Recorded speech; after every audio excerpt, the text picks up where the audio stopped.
وَإِذْ أَخَذَ رَبُّكَ مِنْ بَنِي آدَمَ مِنْ ظُهُورِهِمْ ذُرِّيَّتَهُمْ وَأَشْهَدَهُمْ عَلَى أَنْفُسِهِمْ أَلَسْتُ بِرَبِّكُمْ قَالُوا بَلَى شَهِدْنَا أَنْ تَقُولُوا يَوْمَ الْقِيَامَةِ إِنَّا كُنَّا عَنْ هَذَا غَافِلِينَ.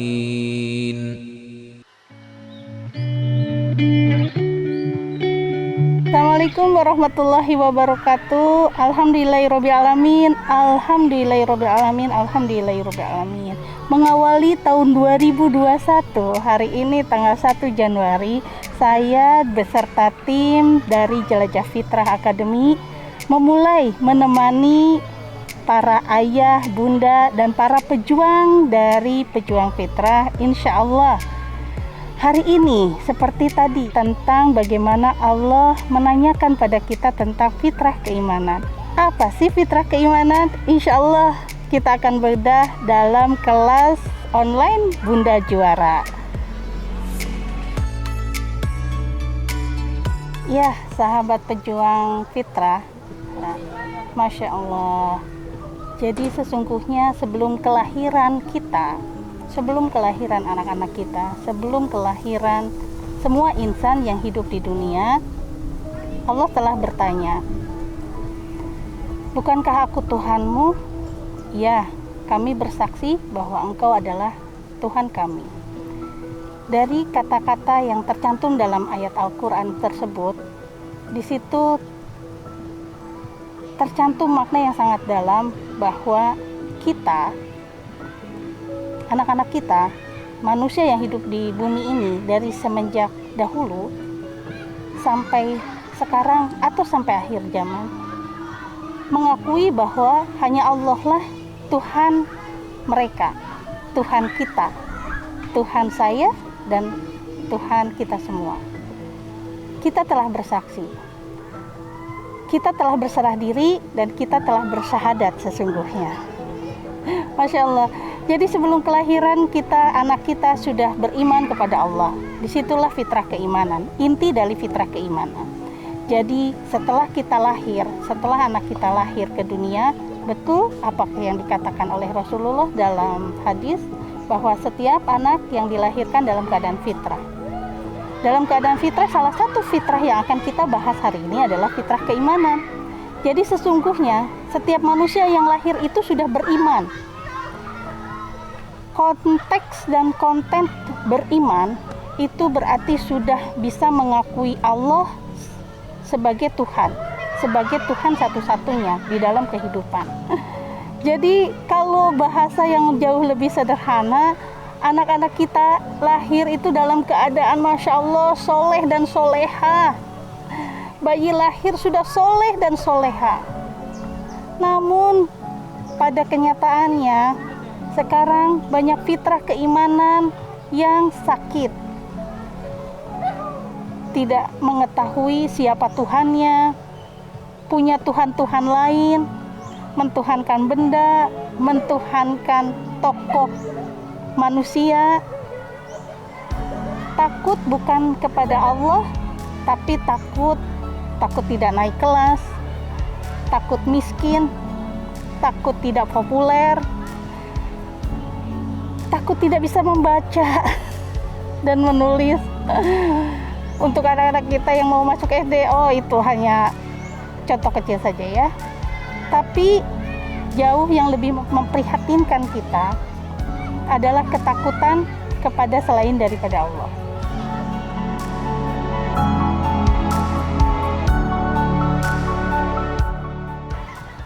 Kenapa kita bahas fitrah keimanan ini yang pertama di kelas Bunda Juara? Karena 0 sampai 7 tahun adalah the best moment atau the golden age untuk fitrah keimanan, yaitu bagaimana kita menerapkan tauhid sejak dini sebelum mereka punya pemikiran-pemikiran lain karena kognitif dari mereka semakin berkembang. Jadi ini pasti hal yang paling dasar buat kita ayah, bunda, pendidik, para pejuang fitrah sangat penting menanamkan sifat ketauhidan ini kepada anak-anak kita sebelum yang lain. Untuk itu fitrah keimanan kita bahas hari ini. Kita akan bedah tuntas dalam kelas Bunda Juara Online ini dengan 4 sesi video yang insya Allah saya akan bahas bagaimana fitrah keimanan bisa terstimulus, karena yang namanya fitrah keimanan itu sudah modal dasar dari Allah. Jadi kita harus percaya diri bahwa anak kita ini dilahirkan dalam keadaan baik, dalam keadaan beriman. Kita tinggal menggalinya dan mengajarkan kepada mereka cara beriman kepada Allah ketika mereka hidup dan beraktivitas sehari-hari itu. Tapi di dalam kolbunya mereka sudah berikrar, dan itu modal yang sangat luar biasa buat kita para pendidik. Dengan kepercayaan ini, insya Allah apapun yang ayah bunda hadapi sekarang, misalnya anak-anak sulit untuk diajak sholat di usia-usia tertentu ya, bukan di usia dini misalnya, karena step untuk sholat pun kita harus berstep gitu. Rasulullah mengajarkan sholat saja ada stepnya. Jadi kalau misalnya anak 4 tahun masih ribut, masih senggol kiri, senggol kanan, itu masih dalam tahap memang mereka masih belum mengerti apa dari urgensinya sholat gitu. Jadi bertahap sampai usia yang sudah ditetapkan bahwa 10 tahun sudah harus bisa sholat gitu. Jika belum mau sholat dan belum bisa melaksanakan sholat atau mereka membangkang terhadap perintah sholat, maka boleh kita memukul bagian bawah dari tubuhnya atau di kakinya. Itu ada diajarkan oleh Rasulullah. Tapi tidak semena-mena misalnya kita sudah anak 10 tahun terus kita pukul karena kita mengajarkan sholat atau kita menyuruh sholat, tetapi anak itu tidak mau. Tapi catatannya kita tidak mengajarkan mereka sholat atau tidak mencontohkan. Itu tidak adil juga buat mereka.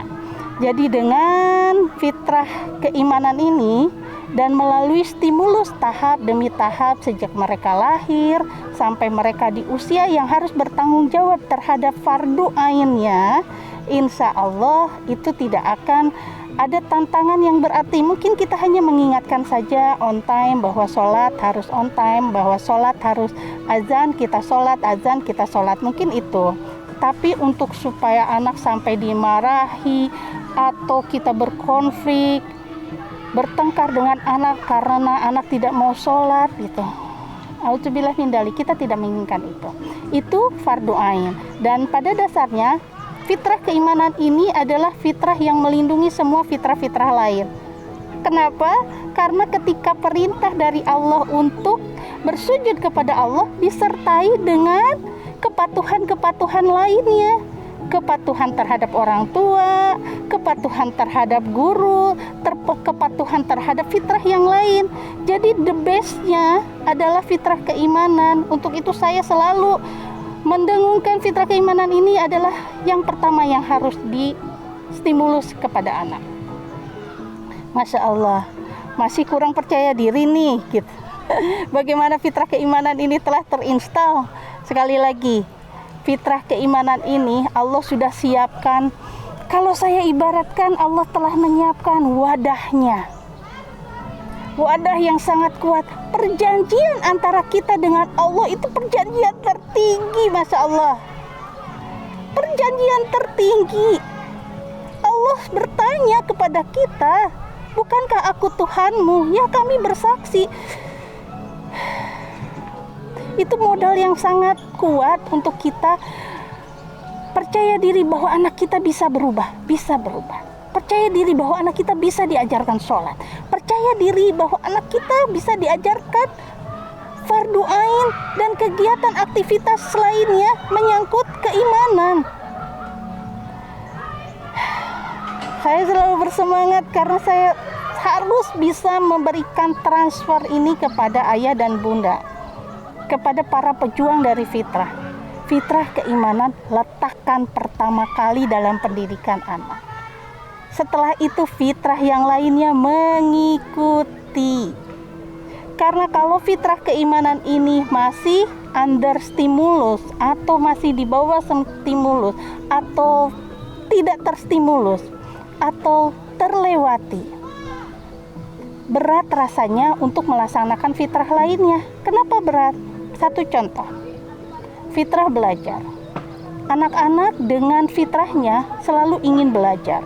Kemudian mereka belajar apa saja. Kemudian fitrah mereka adalah cerdas. Kemudian mereka belajar apa saja tapi tidak disertai dengan keimanan. Apa jadinya dunia ini? Mereka cerdas, mereka pintar, mereka kafa'ah atau mereka bisa apapun untuk bisa menaklukkan dunia. Tapi tanpa fitrah keimanan, dunia mungkin akan hancur. Jadi ini poin yang kedua ya. Sudah percaya diri, insya Allah saya harus meletakkan kepercayaan ini pada ayah, bunda, dan sahabat pejuang fitrah lainnya. Fitrah keimanan adalah the best yang kita harus letakkan pertama kali dalam setiap stimulus di awal kehidupan mereka. Sahabat pejuang fitrah, Masya Allah, kita ucapkan Alhamdulillah. Saya bersyukur, saya mengajak teman-teman semua bersyukur karena ini yang Allah telah berikan modal untuk kita sebagai para pendidik.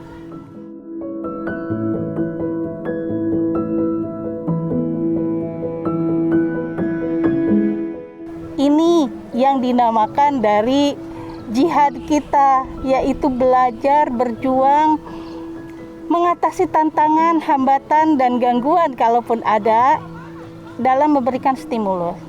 Itu saja dulu, tekad dulu, belief dulu, teman-teman dan sahabat pejuang fitrah dulu, percaya dulu bahwa ini Allah telah memberikan modal, dan percaya bahwa ini adalah hal yang terpenting dalam kehidupan setiap insan. Dan yang ketiga adalah mau berjuang step demi step memberikan stimulus. Para ulama mengatakan bahwa kehidupan ibadah yang terpanjang adalah di rumah tangga. Dan setiap rumah tangga pasti punya fitrah di dalam keimanannya. Baik itu terhadap suami istri, walaupun misalnya orang tua terhadap anaknya. Kita bahas bagaimana mereka, saya, kita semua memberikan stimulus pada anak-anak dari awal lahir. Insya Allah di dalam kelas Bunda Juara, melalui silabus, melalui nanti pemaparan materi yang akan kami berikan kepada sahabat semua, step demi step kita akan berikan, dan insya Allah nanti disertai dengan pekerjaan kesenangan ya, bukan tugas mungkin ya. Boleh dijadikan tugas, tapi supaya kita optimis kita sebut saja pekerjaan kesenangan, PR. Jadi PK ya, atau apapun itulah.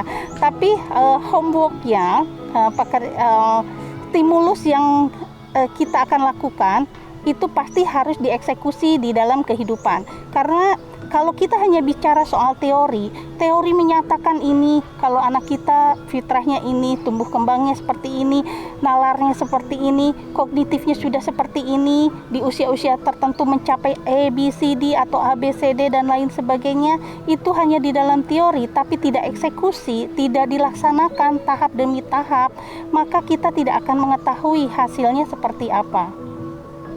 Insya Allah dengan ditemani oleh jelajah fitrah, kita akan bahas satu persatu. Pasti di dalam kelas ini ayah dan bunda dan juga pejuang fitrah, ada yang berprofesi menjadi guru bayi, misalnya kelas bayi atau toddler, atau misalnya playgroup, atau mungkin preschool atau taman kanak-kanak 0 sampai 7 tahun, atau saya katakan kalau di Indonesia 0 sampai 6 tahun. Jadi 6 lebih 1 bulan, 6 lebih 2 bulan itu kita katakan 0 sampai 6 tahun. Tapi untuk di Malaysia misalnya perkataannya 0 sampai atau penyebutannya 0 sampai 7 tahun. Tak apa-apa, saya menyebut 0 sampai 7 tahun ya. Jadi sebelum 7 tahun kita sebut 0 sampai 7 tahun. Tapi di Indonesia 0 sampai 6 tahun itu sebelum 7 tahun. Paham mungkin ya, itu pembahasannya. Kenapa saya katakan ini, penyebutan ini sangat penting? karena kita stimulusnya adalah per weekly atau per minggu. Contoh misalnya kita hitung dari mulai kelahiran. Hah, Bun, stimulusnya dari mulai lahir? Yes, dari mulai lahir. 0 tahun 1 minggu. Jadi bayi 1 minggu sudah diberikan stimulus ya. Nanti di dalam silabus dijelaskan stimulus fitrah keimanan seperti apa. Step demi step, lalu praktekkan. Kalau kita misalnya di rumah ada anak umur 1 tahun, kita lihat di silabus yang 1 tahun. Misalnya kita cek saja, oke, misalnya Bunda, anak saya 1 tahun 2 bulan, berarti karena saya menghitungnya per minggu, berarti kurang lebih 2 bulan itu 8 minggu kan. Nah, berarti 1 tahun 8 minggu. Jadi nanti ayah, bunda, dan sahabat pejuang fitrah semua, saya berikan semacam bukan aplikasi mungkin ya, cara menghitung yang memang sudah mudah sekali kita masukkan di input melalui Excel ya. Pasti teman-teman bisa ya mengoperasikan Excel, tapi kalaupun tidak tahu nanti kita saling tanya di grup, karena insya Allah grup kita ini selain dari video, kita akan sertakan juga materi dalam bentuk PDF, lalu ada grup diskusi. Nah, nanti diskusi bisa, Bun, aku gak bisa ngerjain Excelnya atau apanya. Nah, kenapa? Karena saya akan memudahkan sahabat semua. Misalnya anak kita lahir 11 Agustus tahun 2015 misalnya. Hari ini tahun 2021 berapa tahun ya? Berapa minggu kah? Nah, tinggal dimasukkan tanggalnya, lalu nanti di enter, ketemulah ini minggunya, dan kita bisa menstimulusnya. Oh, daftarnya yang 4 tahun sekian minggu apa ya? Tapi kalau misalnya teman-teman, saya mulai dari awal saja, Bun, karena misalnya ada yang terlewati, nggak apa-apa, diulangi lagi dari awal, tidak jadi masalah. Misalnya dari usia 4 tahun pas, atau mungkin mau mundur jadi 3 tahun pada anak kita sudah 4 tahun misalnya, nggak jadi masalah gitu. Yang pasti poin yang ketiga adalah kita punya tekad yang kuat bahwa ini harus diberikan kepada anak kita tahap demi tahap. Udah ngebayanginnya seru, sulit. Nah, itu dia kata sulit. Kita ganti dengan menantang. Karena sulit nanti akan merubah mindset kita menjadi memang betul-betul jadi sulit gitu. Wah, dan kalau kita membayangkan sulit itu akan sulit. Tapi kalau kita menantang itu akan membuat adrenalin kita terpacu untuk bisa memberikan stimulus. Oke, dari sini sudah poin ketiga, yaitu kita punya tekad yang kuat untuk bisa melaksanakan ini tahap demi tahap. Kuncinya cuma satu, ayah dan bunda juga para sahabat pejuang fitrah, yaitu satu tapi punya 5 huruf. S A B A R. Sabar menghadapi prosesnya, insya Allah. Ayah, bunda, dan para sahabat pejuang fitrah, saya akan memberikan beberapa contoh. Ada fitrah keimanan, atau bila fitrah keimanan ini rusak, bila fitrah keimanan ini berbelok, bila fitrah keimanan ini tidak tergali. Mungkin awalnya betul berakit-rakit ke hulu, berenang-renang kemudian gitu ya, bersakit-sakit dahulu, bersenang-senang kemudian, dalam artian kita bersusah payah dahulu memberikan stimulus, baru kita akan lega pada waktunya. Kenapa? Karena ketika kita memberikan basic atau memberikan dasar dari fitrah keimanan ini, Masya Allah, saya lebih sedih mungkin melihat, mendengar seorang anak yang sulit sekali untuk diajak untuk beribadah, padahal dia sudah akil balik. Jadi fitrah keimanan itu bukan sekedar cara menyembah Allah dalam berupa sholat, tapi fardu ain lainnya. fardu ain lainnya yang harus dilakukan, harus dipunyai dan harus dilaksanakan oleh setiap anak. Contoh misalnya tadi saya sudah jelaskan misalnya tahap-tahapan sholat. Jadi tahap-tahapan sholat akan saya berikan contohnya ini seperti ini. Tahapannya, ketika anak sudah bisa membedakan kiri dan kanan, maka ajaklah anakmu ke masjid. Nah, tentu saja di musim pandemik ini kadang-kadang masjid terbuka, ada yang tertutup atau ada yang di lockdown ya. Sesuai dengan keadaan ini mungkin banyak variabel yang harus kita pikirkan, tapi intinya itu diajak untuk sholat. Karena kalau yang bisa membedakan kiri dan kanan ini kurang lebih anaknya sekitar 3 atau 4 tahun. Kenapa tidak ada batasan usia? 3 pas gitu atau 4 tahun pas? Itu karena setiap pemahaman anak itu berbeda-beda. Jadi ada yang cepat untuk memahami kiri dan kanan. Berarti harus stimulus juga ya. Berarti kiri dan kanannya seperti apa. Jadi nggak usah streng. Oh yang ini kiri, yang ini kanan. Tidak seperti percakapan biasa. Jadi Masya Allah dengan segala macam pengajaran dari Rasulullah itu sangat komplit. Tidak hanya setengah-setengah informasi, tapi ini mencangkup dari semua case atau semua kasus.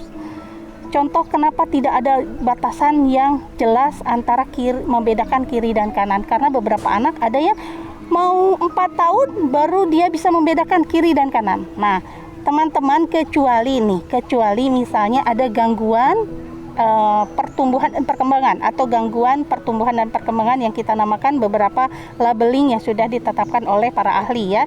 Misalnya apakah disleksia dan lain sebagainya, misalnya apakah misalnya diamanahi anak-anak khusus, itu tentu saja di situ kita ada kompromi tertentu. Tapi kita ambil garis yang rata-rata itu bisa dibedakan anak kiri dan kanan. Membedakan kiri dan kanan itu sekitar 3-4 tahun.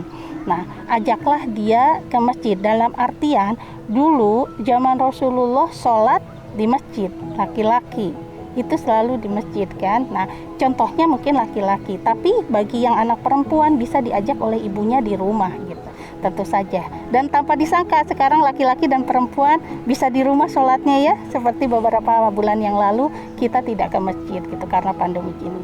Intinya itu, ajaklah dia ke masjid. Nah, sebelum ini gimana Bun? Apakah fitrah keimanan diajarkan? Diajarkan melalui aktivitas yang lain. Ini saya bahas fardu ain sholat dulu ya.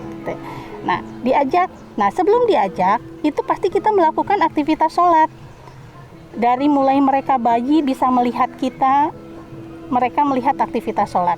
Dan nanti saya akan mengajarkan jangan cemas. Misalnya sampai saya menemukan kasus ibu-ibu yang mengatakan kepada saya, Bunda, jangankan saya untuk mengurus diri, untuk sholat saja saya susah.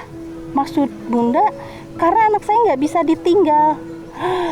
Subhanallah, bagaimana maksudnya gitu? Iya, anak saya nggak bisa ngelihat saya sholat, dia pasti nangis. Bunda bisa cari cara sholat sambil menenangkan anak. Nah, kalau kita fokus terhadap anak itu ini takut nangis, itu pasti ada stimulus yang misalnya kurang tepat di awal-awal. Jadi ketika anak kita sudah bisa sholat dan Masya Allah lagi saya selalu kenapa ya Allah itu komplit sekali kalau sudah memberikan pengetahuan. Kenapa?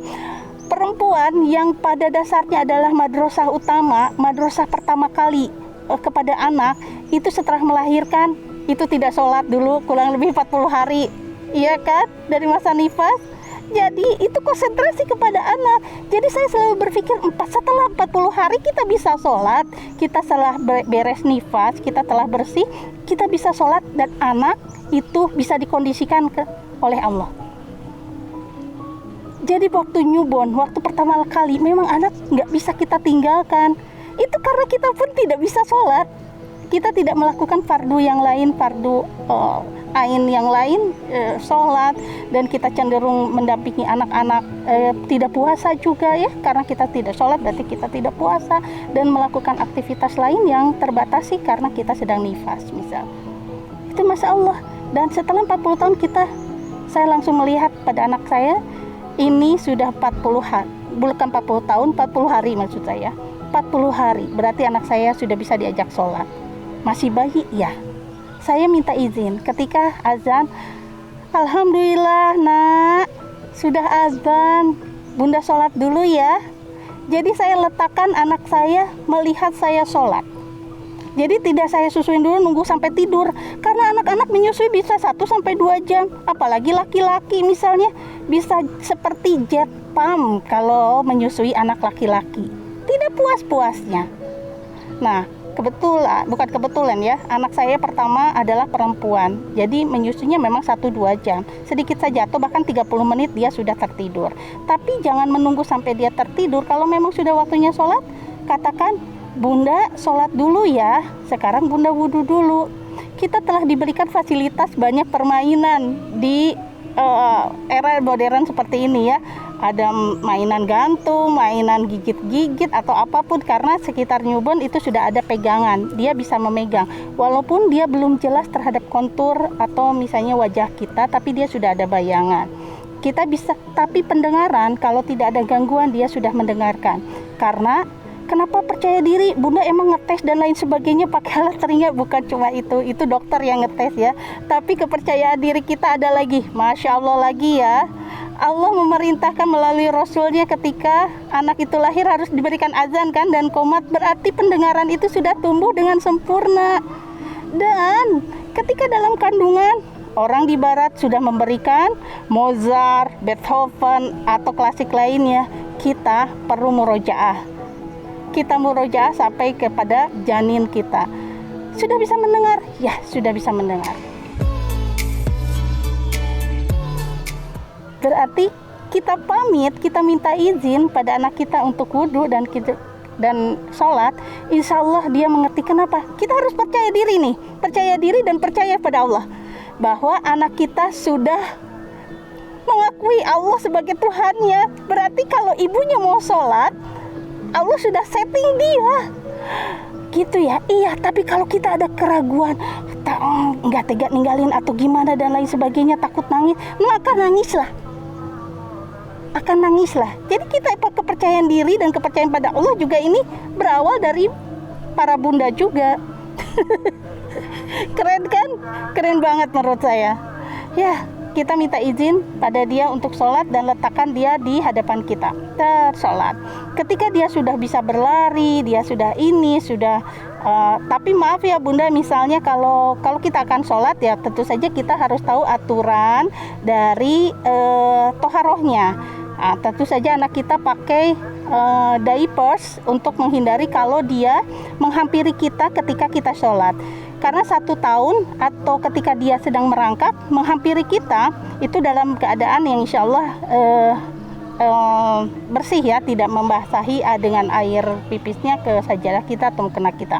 Kalau saya membiarkan anak saya untuk berada di sekeliling saya, jadi nempel-nempel ketika saya sujud, ketika saya ini, kenapa? Teringat kisah Rasulullah yang cucunya menunggangi ya, menaiki punggung Rasulullah. Jadi ya beginilah, berarti Rasulullah sudah memberikan kisi-kisi pada kita semua. Jadi jangan disterilkan anak dari sholat gitu. Kita sendiri aja lakukan dan insya Allah kita misalnya dia nempel di kita dan saya melakukannya untuk menggendongnya, mengambil dia dan saya takbir. Karena dia menempel, tidak mau lepas ya saya tempel. Saya lakukan sholat. Dan ketika kita ruku, biasanya itu memancing tertawa. Dia merasa bahwa saya sedang mengajaknya bermain. Tidak jadi masalah karena asal kita tidak tertawa kan gitu. Lalu dia nanti lepas lagi ketika saya ruku. Begitu seterusnya. Dan dia melihat, mungkin waktu pada saat itu dia tidak mengerti. Tapi lama bayangin sehari mungkin dia melihat kita 2-3 kali sholat ya. Mungkin yang tidak dia lihat sholat subuh atau sholat isya mungkin ya, karena bayi misalnya 9 bulan ketika sudah merangkak atau 1 tahun gitu atau 12 bulan sudah bisa menghampiri kita ya, kurang lebih 2-3 kali dia melihat kita sholat. Dan terus selama hidupnya dia melihat 1 hari 2-3 kali sholat, kali 1 minggu berapa, kali 1 bulan berapa, dan dia sudah merasa itu aktivitas yang jadi habit buat dia. Maka tidak heran bayi-bayi banyak yang ikut sholat, nungging di depan kita ya. atau apapun melakukan contoh-contoh seperti yang kita lakukan, itu sudah fitrah keimanan kita ajarkan di bab sholat. Baru bab sholat ya. Selanjutnya tadi 3-4 tahun kita mengajaknya sholat. Yuk sholat, kita sholat, siapkan. Yang perempuan diberikan penutup auratnya, yang laki-laki diberikan kelengkapannya dan lain sebagainya, diajak. Setelah diajak pasti tentu saja tidak rapih atau tidak tartil. Iya, karena baru babnya mengajak. Setelah itu 7 tahun, baru ada batasan 7 tahun. Kenapa? Karena kognitifnya sudah berkembang, jadi bisa diajarkan. Kalau kita mengajarkan usia misalnya 4-5 tahun sudah diajarkan bagaimana takbir, bagaimana atahiyat, bagaimana bacaannya, itu jauh lebih oke. Itu tidak jadi masalah dan itu memang oke. Tapi batasan dari Rasulullah 7 tahun misalnya, itu sangat luar biasa. Karena kenapa? 7 tahun itu kognitifnya sudah lengkap gitu. Sudah lengkap dalam maksud saya bisa diajarkan. Jadi dari 4 tahun kalau kita ngambil maksimalnya 4 tahun ditambah 3 tahun 7 tahun. Nah, tambah 3 tahun lagi untuk mengajarkannya 10 tahun. Jadi 10 tahun kita durasikan ya. 6 tahun kita mengajarkan sholat, memperlihatkan sampai 0 sampai 4 tahun, terus ngajak sampai mengajarkan sampai ke titiknya 10 tahun. Itu berapa tahun kita ngajarkan? 6 tahun. Berarti 6 kali berapa? Kali 365 hari, karena sholat kan setiap hari, kali 5 kali sehari. Berapa kali kita ngajak? Kayaknya setiap orang yang diajak sekian ribu kali terus diajak, kayaknya pasti kan jadi habit kan. Apalagi kita terus melakukannya di depan mata dia, di depan mata mereka. Itu sudah betul 10 tahun perfect. Sungguh itu, saya katakan sungguh 10 tahun sudah dia melaksanakan sholat dengan mandiri. Yang laki-laki tentu saja berbeda dengan yang perempuan. Saya alhamdulillah Allah berikan 2 jenis kelamin pada anak-anak saya beragam, perempuan, laki-laki dan perempuan. Jadi yang laki-laki 10 tahun itu sudah otomatis sholatnya di masjid. Jadi dia punya konsep sholat laki-laki itu di masjid. Pada saat sekarang, dia umurnya sekarang 17 tahun, tentu saja harus menghadapi keadaan yang sekarang bahwa sholatnya tidak selalu harus di masjid karena keadaan tertentu gitu. Tapi sebelum itu tidak tergoyahkan. Kadang-kadang hujan hanya sedikit saja dia sudah lari gitu. Sudah lari ke masjid karena yang dia pahami sholatnya laki-laki adalah di masjid.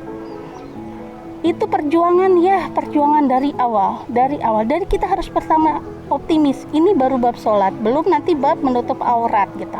Ada anak challenge atau tantangan kita terhadap anak perempuan. Bajunya lucu-lucu, tapi sekarang lucu-lucu sudah bisa banyak sekali modelnya, dan itu membantu saya untuk bisa membalikan dandanan yang lucu tapi tetap mengandung pengajaran fitrah keimanan, karena harus melaksanakan menutup aurat. Nanti 10 tahun dia harus sudah beres dengan keinginan sendiri dia menutup auratnya. Diberikan kerudung pada waktu umur 1 tahun, diberikan dan dibelikan, tapi dipakai hanya 5 menit, dibuka lagi, dilempar, tidak jadi masalah. Yang penting dia melihat saya pakai kerudung dan dia punya kerudung, misalnya seperti itu ya. Nah, ini baru 2 contoh, belum yang lainnya. Bagaimana kita dari awal step demi step, nanti kita akan lihat silabusnya ya. Tapi yang pasti, kalau kita tidak melaksanakan, kalau ini tidak tuntas, siap-siaplah, ini bahasa saya, kita menangis darah. Saya tidak mau, saya tidak ingin, saya tidak berharap untuk saya, untuk keluarga saya, untuk keturunan saya, untuk sahabat fitrah semua. Punya anak sulit sekali untuk diajarkan melaksanakan fardu ain.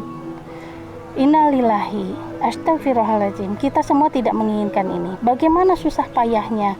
Misalnya susah payah anak gadis kita disuruh menutup auratnya dengan alasan masih muda, biarkan dia puas-puasin menghadapi atau menghabiskan masa mudanya. Tentu saja saya termasuk generasi yang pada awal-awal tidak, media dakwah tidak seperti sekarang, di mana saya mengalami sekolah dilarang berhijab. Tapi untuk sekarang, untuk anak-anak sekarang, anak-anak kita insya Allah, lingkungan, sudah bisa memberikan fasilitas kita untuk bisa menutup auratnya. Contoh seperti itu. Dan ngeri sekali jika kita tidak tuntas memberikan stimulus fitrah keimanan ini. Dunia, lingkungan kita telah banyak contohnya. Mungkin hanya sekedar mengakui agama sama dengan kita dan melaksanakan sholat, tapi di dalam dirinya tidak ada fitrah keimanan, tidak takut bahwa Allah Maha melihat, Maha mengetahui. Banyak sekali fitrah keimanan yang hilang. Mencintai dunia jauh lebih besar daripada dia merindukan jannahnya. Wallahu a'lam bishawab. Insyaallah, mudah-mudahan ayah, bunda, para pejuang fitrah, insyaallah melalui video ini, video pertama ini, sudah ada belief, sudah ada kepercayaan, sudah ada keyakinan bahwa fitrah keimanan adalah golden age-nya di usia 0 sampai 7 tahun. Salam semangat, kita akan bertempur step demi step, memberikan anak-anak kita the best momennya. Kita ajarkan siapa Allah, siapa Tuhan kita. Kita beritahu, mereka sudah tahu, tapi mereka belum tahu bagaimana sujudnya, bagaimana doanya. Bagian ini adalah ladang jihad buat kita. Masya Allah, siap-siap ya, pejuang fitrah, siap-siap berjuang. Karena kalau bukan perjuangan, kita tidak sebut pejuang. Insya Allah tetap optimis. Dan sekali lagi, kuncinya adalah 5 huruf, SABAR, sabar dalam prosesnya, insya Allah. Salam semangat, saya Evi. Assalamualaikum warahmatullahi wabarakatuh.